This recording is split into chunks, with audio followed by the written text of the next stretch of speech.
What's going on, guys? My name's Nick Friel, founder of Media Simplified, and this is video 2 in the mortgage business lifecycle or flywheel that we're trying to create for your business. If you haven't watched the first 2 videos in the series, please watch the intro and the lead lifecycle video. And in this video, we're going to be covering the lead nurturing aspect of this. So this is kind of step 2. After we've gotten you great leads, we want to make sure we are nurturing those leads and getting them to raise their hand and turn that into conversations. If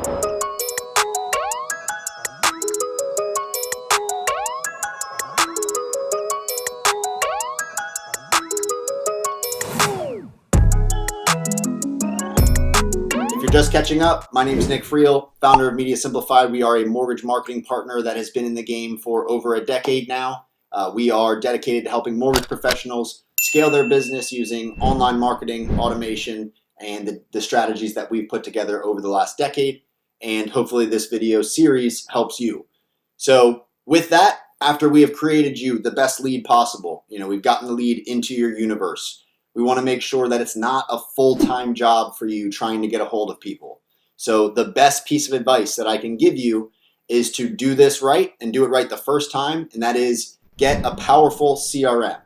If you do this step properly, you will have to do almost little to no follow-up. So what I mean is every time we get a lead, it should be entering into, you've probably heard of Salesforce or Go High Level or some of these platforms. This is the CRM that we want every lead going into, and that's going to do all of the heavy lifting for you to initiate conversations. A lot of people have the misconception that if you go out and you get 1,000 leads, that you have to cold call 1,000 leads. And when you have a CRM, what you can do is message and email and voicemail all of these thousands of leads, and you can get 50 to 100 people to raise their hand and say, "Hey, yes, I am actually interested in speaking." And then you can focus your time on calling those 50 to 100 people who have actually raised their hand, engaged, and showed you that they are interested. At the same time, a powerful CRM is going to allow you to get to your leads quickly and efficiently. So you don't have to be, fully accountable to contact your lead as soon as it comes in every single time. If you have a good CRM, it should do a lot of that for you. So to answer your question, I'm sure you're asking, okay, that all sounds great. Which CRM should we go with? Well, being biased, my favorite one is going to be our CRM, Grow Simple.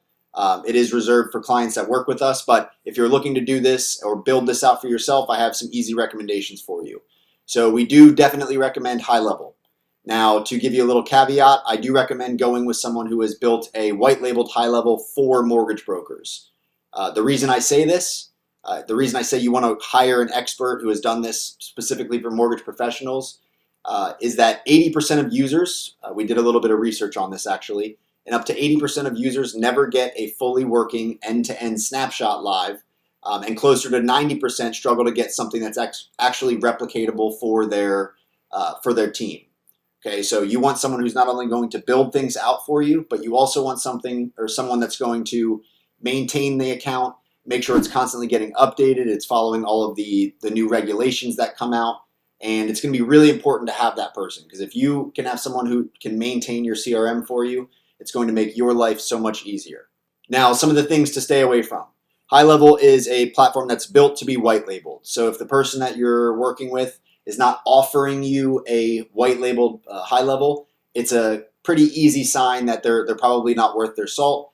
It's a very easy thing to do, and it's literally built to be run that way. So if they're not paying the few extra dollars and taking the few extra minutes to white label it, it's just a clear-cut sign that they might be a little bit new to the game. So no disrespect to them if it's either you or if it's either you building it out yourself or someone new doing it, that's fine. But if you're looking for top tier work from someone, I highly recommend going with someone who has that white labeled version that will maintain that for you. Just in case all of this sounds way too foreign, you have no idea what I'm saying when I'm talking about a CRM, I want to make it crystal clear for you. So this is our CRM.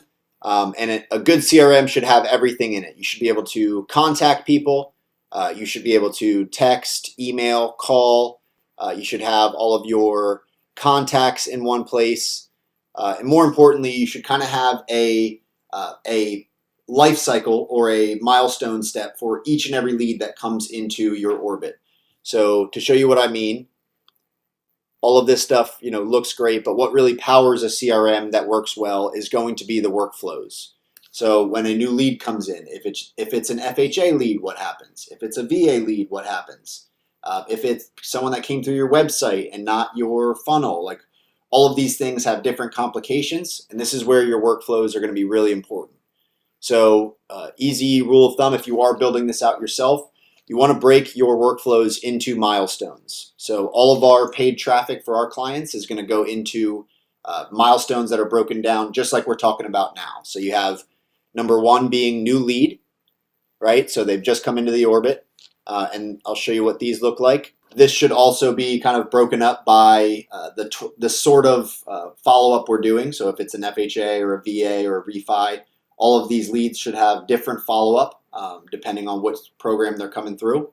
All right, so you can see as the lead comes in, depending on which program they're going through, they have a different sequence that they're following. And then from there, that's when they first become a lead. Then they're going to go ahead and show some sort of engagement. They're going to raise their hand and say, yes, I'm interested, please call me. But then they're going to become a hot or an interested lead. So they're no longer just a lead. They've engaged a little bit and showed some sort of interest. So they're already going to get put into a different list. The follow-up is going to start. From there, we're trying to get that engaged lead who's shown some interest. We're trying to get them to schedule. So that's going to be the third workflow that they go through once we actually get them to schedule an appointment. From there, how did the appointment go? Did they show up? Did they no-show? Do we need to call them again? So that's going to be the 3.5 or the fourth in the workflow here. Post-conversation, what has happened after we had that initial appointment? Then ideally we get that application complete. From there, we end up turning it into a close. So all of your workflows ideally are laid out in this way where they're nice and organized and going through each step. You should also have the ability to track all of this in your pipeline stages. So we don't have to go through all of these, all the features you need to have. If you have any of these features, it's going to be really helpful. But you want to have the ability to track these things without having to fully rely on it yourself. If you're building it out yourself, there's some great templates out there. But once again, our recommendation is do this right the first time. Hire someone to do it, to maintain it for you, and it will be the best investment you've made in your business. I can say that. So this is video 2 in the Business Flywheel series. If you like this video, please like, comment, subscribe, share. Every bit of support helps. My name is Nick Friel, founder of Media Simplified. We'll see you on the next one.